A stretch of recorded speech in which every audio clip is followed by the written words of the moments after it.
ఆంధ్రప్రదేశ్ రాష్ట్రంలో ప్రభుత్వం అధికారంలోకి వచ్చి ఏడాది అవుతున్నా హామీలు అమలు ఎందుకు చేయట్లేదని వైఎస్ఆర్సీపీ కర్నూలు జిల్లా అధ్యక్షులు ఎస్వి మోహన్ రెడ్డి కుటుంబ ప్రభుత్వాన్ని ప్రశ్నించారు. కర్నూలు నగరంలో వైఎస్ఆర్సీపీ కుటుంబ ప్రభుత్వం ఏడాది పాలనను వెన్నుపోటు దినం అంటూ చేపట్టిన ర్యాలీని ధర్నా చౌక్ నుండి కలెక్టర్ కార్యాలయం వరకు సాగింది. అనంతరం డీఆర్ఓకు వినతి పత్రం అందజేశారు.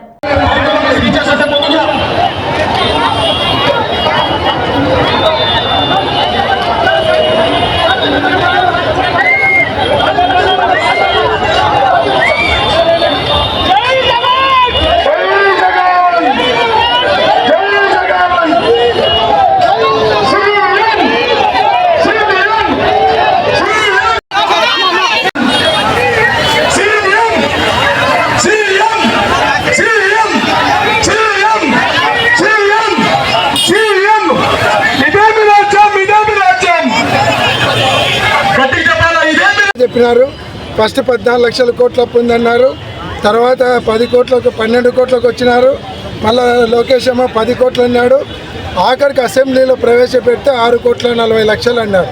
6 లక్షల 40 కోట్లు అన్నారు. 6 లక్షల 40 వేల కోట్లలో అప్పటికే మీరు చేసిన అప్పులు 4 లక్షల కోట్లు దగ్గర ఉన్నాయి. మీరు చేసే అప్పులు పోను జగన్మోహన్ రెడ్డి గారు కరోనా టైంలో సంక్షేమ కార్యక్రమాలు ఇచ్చి కూడా కేవలము 2 లక్షల చిల్లర కోట్లు అప్పు చేసినారు. మీరు 1,50,000 కోట్లు తెచ్చారు. ఒక్కరికి ఒక సంక్షేమం ఇవ్వలేదు, ఒక రోడ్డు వేయలేదు, ఒక ప్రాజెక్టుకు ఖర్చు పెట్టలేదు. ఎక్కడ గాడిదలుగా ఆయనకి పెట్టిన డబ్బులు అనేది మేము ప్రజలు అడుగుతూ ఉన్నారు. ఇప్పుడు మోసపోయినటువంటి ప్రజల తరఫున ఈ పోరాటం సాగుతుంది. ఖచ్చితంగా మీరు ఏదైతే హామీలు ఇచ్చినారో అవన్నీ హామీలు అమలు పరిచేంత వరకు మిమ్మల్ని వదిలిపెట్టేది లేదు.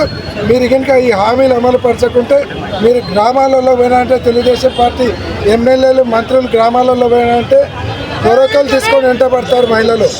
ఆల్రెడీ 1 సంవత్సరం మీరు బాకీ ఉంటారు. వచ్చే సంవత్సరం నుంచి 2 సంవత్సరాలు బాకీ అవుతారు. 2 సంవత్సరాలు ఇవ్వాలి. నిరుద్యోగులు ఎప్పుడెప్పుడు ఉన్నారు, నిరుద్యోగులు మీద పడి కొడతారనే విషయం మర్చిపోకండి. రైతులైతే పారలు పలుగులు తీసుకొని మిమ్మల్ని వెంటబడతారు.